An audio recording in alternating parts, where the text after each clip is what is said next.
keracunan itu menurut gue bukan masalah material, tapi imaterial gitu. Imaterial yang gue bilang adalah psikologis itu yang nggak bisa dibayar oleh apapun gitu. Lu bisa ngobatin anak-anak, tapi lu nggak bisa ngobatin traumatik anak-anak kemudian hari gitu. 3.000 atau udah sekitar 3.000 yang kena suspend. Menurutku itu adalah sistem yang harus diberbenuhi, bukan masalah kasuistik lu cabut, lu ini. Dan itu lu sampai kapanpun BGN itu nggak bakal selesai masalah itu. Menurut gue di tahun kedua ini bukan hanya mengejar kuantitas lagi sih, tapi kualitas gitu.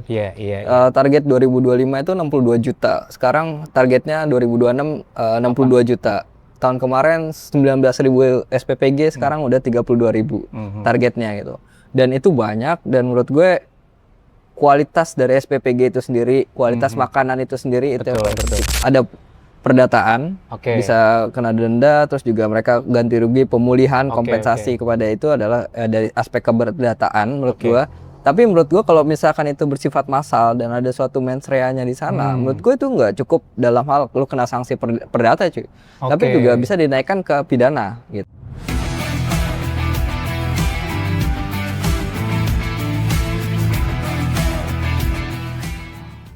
Kawan-kawan bengkel video, jadi ada beberapa hal yang berkaitan dengan MBG, ya kan, yang saat ini mungkin di hari-hari ini orang pada ngomongin soal MBG, karena kemarin 3 mantan pimpinan BGN itu masuk ke Kejagung, ya kan, jadi tersangka.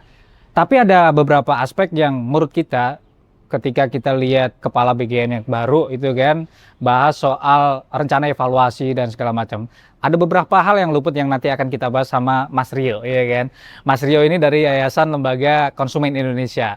Jadi ada beberapa aspek yang sebenarnya penting juga diketahui sama publik, terutama nanti yang jelasin Mas Rio, ya kan. Kira-kira apa tuh Mas dari rencana evaluasi dari kepala BGN yang baru terkait dengan evaluasi itu kan harusnya komprehensif ya. Kalau bagi kita ini kan perlu kita dapat tuh masalahnya apa, terus kemudian bagaimana mereka cara mengevaluasinya, terus kemudian output evaluasinya apa, dan itu kan harus terbuka ke publik gitu ya. Nah, Mas Rio punya catatan apa nih buat MBG ini? Minggu ini sebenarnya lagi hangat-hangatnya ya. Bahwa soal bukan hangat lagi, panas ya. Udah panas ya. Kepala MBG ditangkap 3 orang lagi kan. 3 orang. Itu kan menarik juga ya sebenarnya. Dan itu diganti dengan wakilnya sekarang yang kurang lebih teman-teman itu hanya ganti cover ya.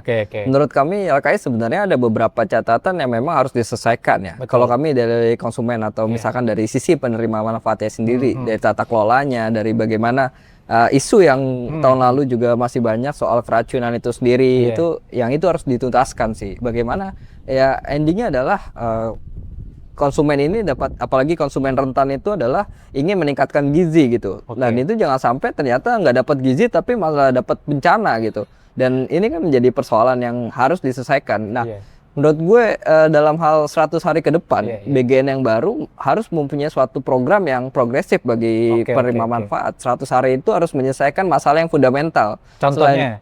Itu adalah masalah keracunan lagi. Dan keracunan itu kan bukan hanya soal hilirnya, tapi dari hulunya, tata kelolanya yang harus dibenerin gitu. Tata kelolanya yang bagaimana untuk PPG itu harus diverifikasi benar gitu. Dan tidak ada konflik interest di sana dalam hal ini. Dan benar-benar bahwa SPPG itu memang layak untuk mendapatkan suatu SPPG dan bisa menyalurkan sebagai kepanjangan tangan dari BGN kepada penerima manfaat itu sendiri. Dan itu yang menurut gue yang harus diselesaikan dalam 100 hari ke depan. BGN yang baru itu harus menyelesaikan masalah keracunan itu nggak ada lagi gitu. Dan harusnya kita lihat bahwa sebenarnya JPPG, JPPI itu kan, itu datanya sejauh ini sudah hampir 30.000 lebih ya. Korban dari keracunan gitu. Dan itu gue melihat bahwa ini korban ini adalah anak-anak loh. Rentan banget loh nih. Kalau di dalam konsumen itu ada dinamakan konsumen rentan ya. Anak-anak, ibu hamil, terus juga perempuan, terus juga lansia, disabilitas itu masuk dari kelompok rentan, dan anak-anak ini masuk dalam kelompok rentan. Artinya ketika dia masuk sebagai konsumen rentan, mekanisme pemulihannya pun nanti berbeda ya? Betul, bukan hanya pemulihan menurut gue ya, perlindungannya juga menurut gue penting. Jadi preventif dan kuratifnya juga harus jalan menurut gue ya. Preventifnya itu pencegahannya gimana sih kelompok rentan? Ini berbeda loh dengan lo ngurusin anak-anak yang sudah gede gitu. Iya. Mereka mungkin bisa habis keracunan besok balik lagi itu bisa makan yang sama rutin dan kelompok rentan tuh nggak begitu. Ketika lu keracunan atau misalkan ada masalah di kemudian hari, ketika lu obatin, lu nggak besok otomatis ketika dapat EBG lu makan lagi. Pasti anak-anak kan punya trauma gitu. Dan itu yang menurut gua harus diselesaiin sih. Iya. Dari sekarang nih, kalau misalnya kita capture atau kita potret tindakan pemulihan yang dilakukan BGN, kalau gua baca kemarin tuh kan ada beberapa PPG yang melakukan pemulihan. Meskipun secara tidak langsung kita nggak bisa ngecek ya. Karena kemarin kan ada di beberapa daerah atau beberapa titik. Tapi kalau misalnya dilihat dari kacamata tindakan SOP-nya mereka nih ya, SOP mereka dalam melakukan pemulihan, itu udah ke-capture belum sama YLKI bahwa itu adalah sesuatu yang komprehensif, menyeluruh gitu ya, dilakukan dari tadi hulu sampai hilir kayak gitu nggak? Ini yang nggak pernah terbuka ya, jadi sebenarnya akhirnya jadi susah kita ngawasinnya ya? Benar, jadi memang ruang publik ini dalam hal makan bergizi gratis ini sangat tertutup ya, dalam hal mengawasi ini, sehingga mungkin data-data itu hanya mentok di keracunan, pemulihan, masuk sampai puskesmas, kita nggak tahu besoknya anak-anak itu udah sehat atau enggak, ketika udah sehat mau balik lagi makan dengan yang sama atau enggak gitu. Jadi memang pengawasan dari ruang publik menurut gue sih harus dibangun kompleks sehingga nantinya kita juga bisa ngawasin nih SPPG ini bener nggak sih sampai pulih bener anak-anak ini sampai besok mau makan lagi gitu, sampai nggak traumatik ketika dikasih MBG ini. Pasti kalau ya keracunan besok dikasih lagi dengan SPPG yang sama atau misalkan ganti, gue juga sebagai anak-anak ini besok gue keracunan lagi nggak ya? Iya, capek cuy. Ada situasi itu yang harusnya dibaca sama BGN sebagai masalah ya. Betul. Itu jadi isu terpisah yang nggak hanya sekedar distribusi kan. Benar. Tapi kalau misalnya kita lihat apa namanya SOP BGN tadi nggak ke-capture ya sampai ke pemulihan tadi itu ya. Gue nggak tahu sampai sejauh mana. Atau dia sekiranya gini lah, korban keracunan taruhlah ada di titik atau daerah A misalnya, BGN turun. Terus kemudian bagian inventarisasi korban segala macam. Terus kemudian ini loh tarapan mekanisme pemulihannya. Itu pernah ke-capture nggak sama YLKI? Ada pernah melakukan itu nggak? Kita sih nggak pernah sampai melakukan itu ya. Tapi kebaca nggak di beberapa media? Kalau aku sih nggak ngebaca. Gue juga nggak baca. Gue mau bilang itu nggak kebaca. Tapi gue nggak tahu apa nggak baca atau enggak. Tapi kalau dari kita sejauh ini sih kita nggak pernah ngebaca, jadi kayak cuman hanya apa media tuh cuman mungkin ya yang selama ini dipublish di teman-teman media ya hanya jumlah keracunan aja. Jumlah keracunan aja. Nah, jumlah keracunan mana yang itu yang harus menurut gue harus dipublish ya. Kayak betul. Yang keracunan itu mereka itu levelnya itu rendah, menengah atau tinggi. Itu menurut gue sih penting juga ya. Kenapa? Pemulihannya tuh beda-beda tuh. Sepakat ya. Pemulihannya beda-beda. Nggak mungkin lo pemulihan yang mungkin sakit biasa itu dengan sakit tinggi tuh beda gitu. Yang sakit tinggi tuh bagaimana? Misalkan dirujuk sampai UGD. Ketika UGD siapa yang harus tanggung jawab? Misalkan SPPG-nya atau BGN-nya itu juga harus dilihat. Dan sejauh mana tanggung jawabnya itu sendiri? Apakah gue cuman biaya berobat? Itu kan kerugian material menurut gue ya. Keracunan itu menurut gue bukan masalah material, tapi imaterial gitu. Imaterial yang gue bilang adalah psikologis itu yang nggak bisa dibayar oleh apapun gitu. Lu bisa ngobatin anak-anak, tapi lu nggak bisa ngobatin traumatik anak-anak kemudian hari gitu. Ada treatment khusus kan memang. Benar. Kan? Iya. Apalagi tuh anak SD ya. Itu 6 tahun. Kelas SD 6 tahun, SMP 3 tahun. Terus juga SMA 3 tahun, 12 tahun. Lu keracunan kelas 2 SD, 3 SD, lu masih sampai 4 tahun lagi bakal menerima apa namanya? MBG terus gitu kan. Ya gue nggak tahu sampai kapan anak-anak akan mungkin yang pernah keracunan bisa makan lagi, dan itu belum pernah disurvei kan sampai sejauh ini. Dan aku sebenarnya concern gini, Mas Rio. Kalau misalnya kita ngomong soal hak konsumen dalam konteks MBG ini, apa aja sebenarnya hak dari penerima manfaat ini? Sebenarnya kalau kita bicara dengan hak ya, ada beberapa hak ya. Kalau kita bicara dengan dasar aja, itu informasi ya. Satu informasi. Informasi yang menurut gue harus disampaikan dari MBG atau SPPG kepada penerima manfaat itu adalah pertama makanannya itu sendiri. Makanan yang gue terima itu makanannya jenis apa sih gitu, gizinya apa sih, kandungannya apa gitu sih ya. Itu menurut gue penting juga buat anak-anak ya.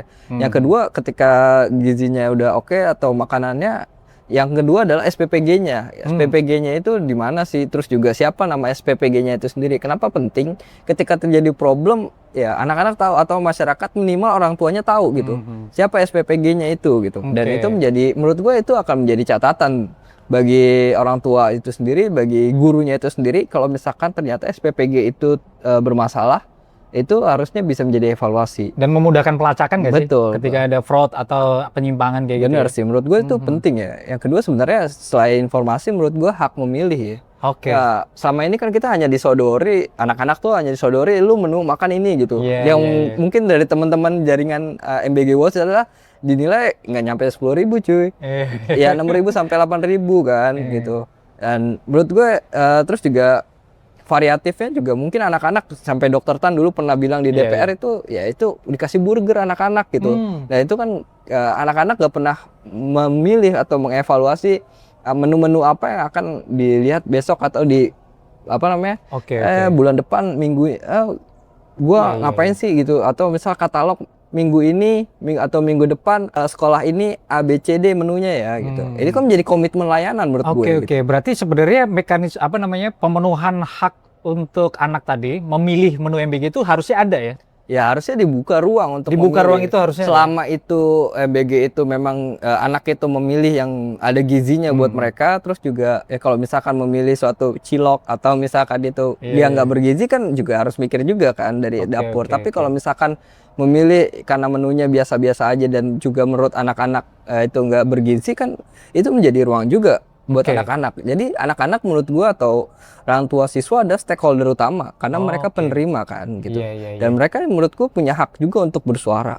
Itu yang selama ini harusnya dibuka sih. Jadi inget nih beberapa sekolah itu kan justru diintimidasi tuh sama beberapa satuan SPPG tadi itu. Kalau gitu ketika menolak ya. Kan ada tuh, ya terima aja lah Pak, yang penting ini Pak. Itu kan ada tuh kan di beberapa media sosial tuh. Ketika sekolah menolak itu kan jadi ribut itu loh. Benar, artinya kan ketika tadi itu soal perlindungan hak konsumen tadi sedang dibela gitu ya kan, atau berarti sedang mempertahankan haknya, justru malah ribut. Benar. Nah itu kan terjadi tuh, beberapa kita capture juga kan di media sosial itu sempat rame kan. Nah kayak gitu kalau masih dari kacamata YLKI, ini berarti masalah serius dong? Itu sangat serius menurut gue ya, karena memang bahkan di teman-teman jaringan koalisi MBG Watch ya itu minta untuk moratorium ya, untuk bagaimana MBG ini di tata kelolanya diperbaiki untuk anak-anak. Yang kedua, memang kita melihat bahwa transparansi SPPG juga nggak berjalan di sana.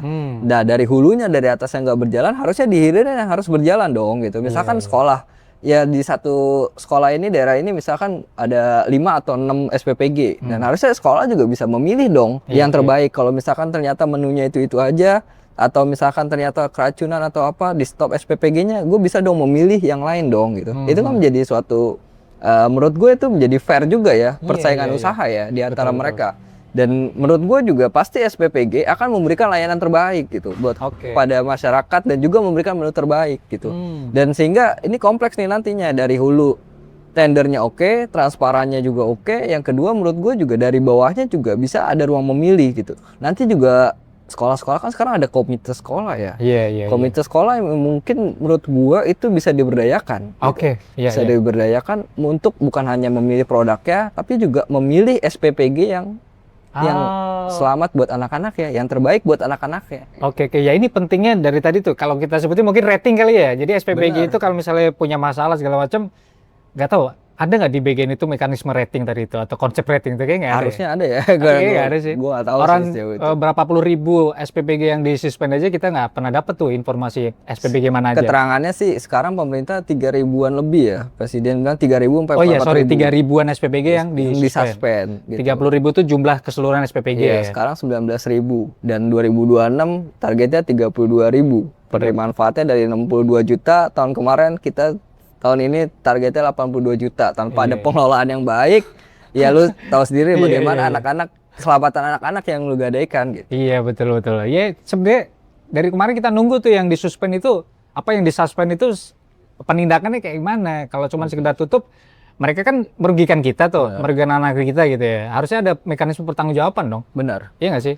Kalau dalam konteks perlindungan konsumen, pertanggungjawaban dari penyedia tadi itu sejauh mana urgensi dan pentingnya? Kembali pada konteks perlindungan konsumen ya. Sebenarnya tanggung jawab itu ada dua ya. Ada perdataan, bisa kena denda, terus juga mereka ganti rugi, pemulihan, kompensasi kepada itu adalah dari aspek keperdataan menurut gua. Tapi menurut gua kalau misalkan itu bersifat massal dan ada suatu mens rea-nya di sana, menurut gua itu nggak cukup dalam hal lu kena sanksi perdata cuy. Tapi juga bisa dinaikkan ke pidana gitu.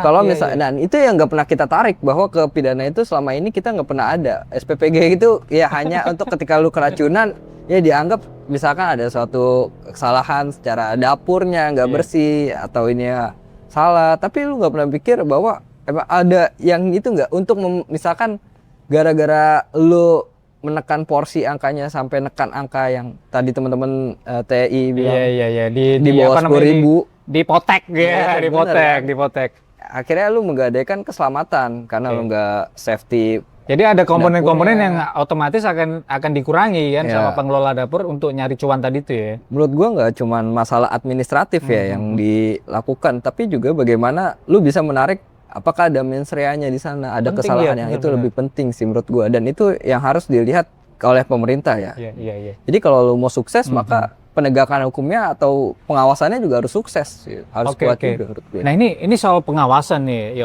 Mas Rio. Pengawasan dalam konteks sistematis ya, apakah sudah memenuhi kriteria melindungi konsumen nggak sih? Jadi kalau kita ngomong soal pengawasan ini kan harus komprehensif ya dari hulu sampai hilir. Kalau kita lihat teman-teman masyarakat sipil itu kan menyoroti dari tata kelola, mulai dari regulasi aja udah nggak bener nih. Artinya di pengawasannya pun mungkin kita nggak bisa berharap banyak dari BGN. Nah kalau dari konteks YLKI ini ya, melihat situasi hari ini dengan pengawasan yang lemah segala macam, ini jadi PR besar nggak sih buat BGN?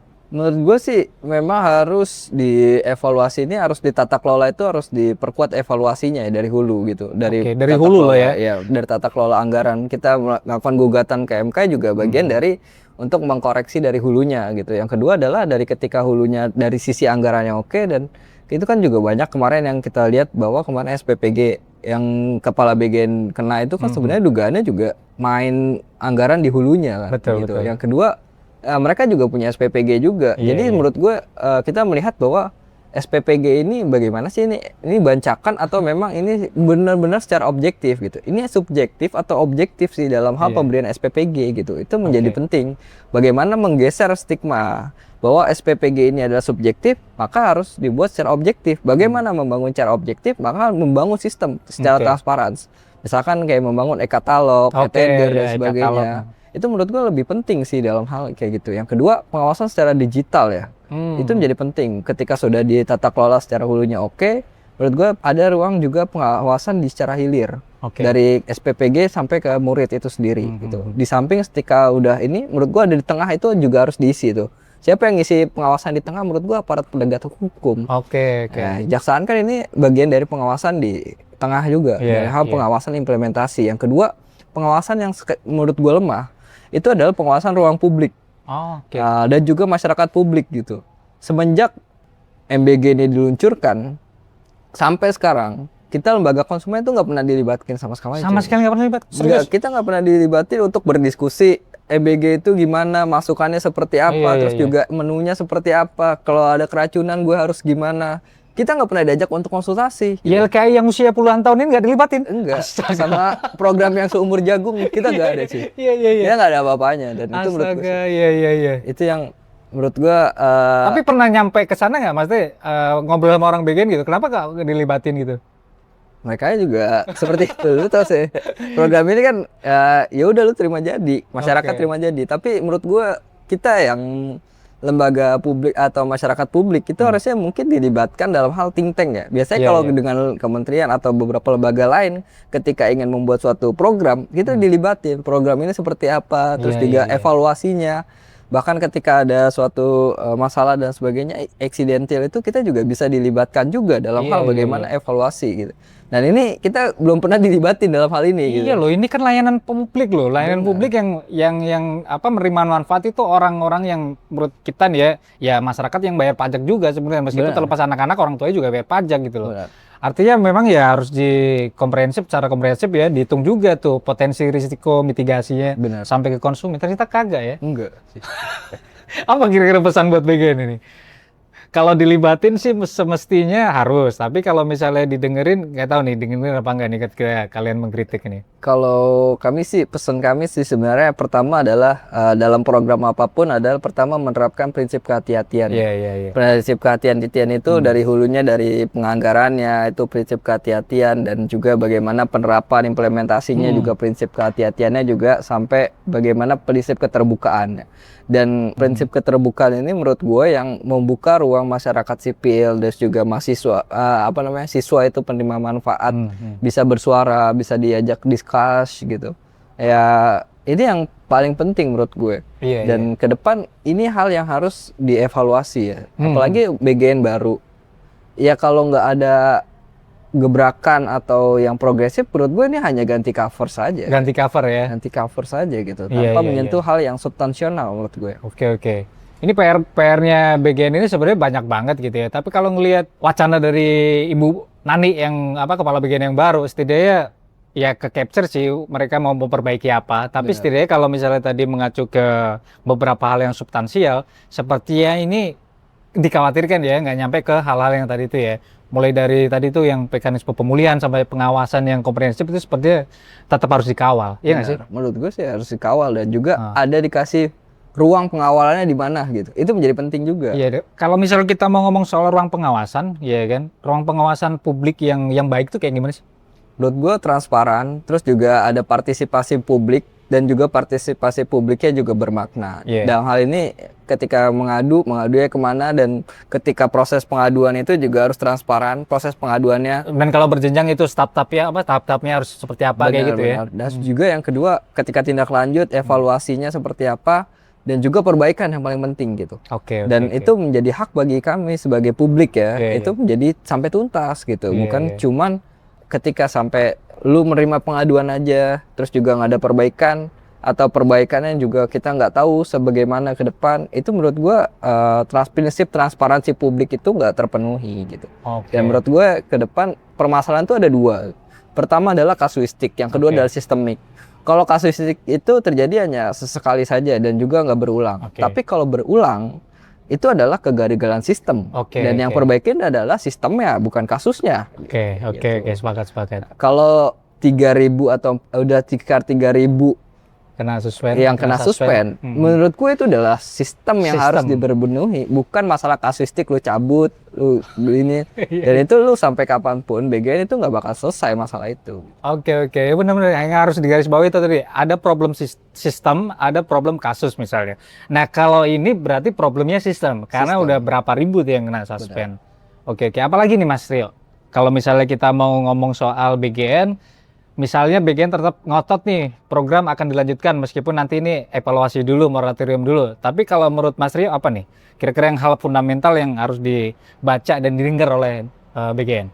Sebagai lembaga konsumen ya, safety product sih. Safety product, Itu menjadi penting ya. Safety product itu menjadi penting karena apa? Endingnya adalah, di hilir adalah penerima manfaat itu ya ketika lu makan, lu nggak ternyata apa-apa. Lu nggak masalah kesehatan, lu nggak sakit gitu. Itu menjadi safety product. Itu yang paling penting menurut gue bagi anak-anak, apalagi konsumen rentan ini, mempunyai suatu safety yang bagus ya. Protection yang safety yang bagus menurut gue, dan itu menjadi poin pertama yang harus diperhatikan, bahwa BGN yang baru ini atau kepala BGN yang baru ini menurut gue 100 hari ke depan itu yang paling utama itu adalah safety products. Itu harus diperbaikin sehingga kasus keracunan atau itu tidak ada terjadi lagi. Yang kedua adalah transparan gitu. Transparan pemilihan SPPG-nya, terus juga auditnya. Audit 2025 BGN lu pernah dengar nggak? Udah di publik hasilnya apa? Wajar atau WTP atau gimana kan belum pernah juga kan. Kalau hasil BPK kemarin sih katanya itu tadi potensi banyak tuh kan. Tapi potensi. BPK kan. Tidak mengaudit secara seluruh, mungkin tata kelola mungkin dipotret juga, kita belum baca sih, intinya begitu. Kita belum baca, tapi ada dilakuin sama prediksi BPK. Publik yang selama ini bilang bahwa ada suatu indikasi korupsi itu kan kental kan baru dijawab oleh kejaksaan kemarin bahwa memang terjadi gitu. Iya. Artinya berarti para pengkritik yang kemarin gencer ya kan bilang soal MBG menunya jelek segala macam, ini terbukti terafirmasi sebenarnya. Terafirmasi. Oke. Dan itu menurut YLKI adalah salah satu kesalahan sistem. Iya nggak sih? Kesalahan sistem. Bukan hanya insidental, artinya bukan hanya kasus per kasus, tapi ini sistem ya. Tata kelola tadi itu. Menurut gue di tahun kedua ini bukan hanya mengejar kuantitas lagi sih, tapi kualitas gitu. Target 2025 itu 62 juta. Sekarang targetnya 2026 62 juta. Tahun kemarin 19.000 SPPG, sekarang udah 32.000 targetnya gitu. Dan itu banyak, dan menurut gue kualitas dari SPPG itu sendiri, kualitas makanan itu sendiri, itu yang paling penting. Itu yang paling penting ya. Jadi gue nggak ke depan pesan ke BGN yang baru bahwa lu jangan ngejar kuantitas, tapi lu harus ngejar kualitas. Oke. Harus garis bawain ya. Penting banget. Jadi kalau misalnya kuantitasnya dibanyakin ya kan, kualitasnya dikesampingkan, akan terjadi keracunan-keracunan. Bahkan per hari ini ya sebenarnya kasus keracunan itu masih ada.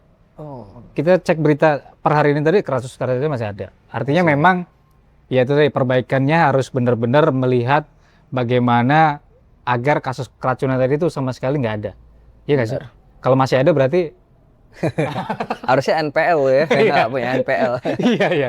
Oke, thank you Mas Rio ya, udah mampir ke Bengkel PDO. Jadi kawan-kawan bengkel, apa yang dibahas sama YLKI terus kemudian teman-teman masyarakat sipil sebenarnya sudah kita sampaikan juga ke BGN ya kan. Jadi Bu Nani ini sebenarnya kita kasih informasi juga, Bu, kita ngeritik nih ya kan, tapi memang nggak dijawab. Jadi disclaimer aja nih, kita sebenarnya juga udah menyampaikan informasi-informasi ini juga ke BGN. Tapi sama seperti masyarakat sipil yang ternyata tidak direspon. Ya, kira-kira begitulah ya. Tapi nggak apa-apa kawan-kawan bengkel.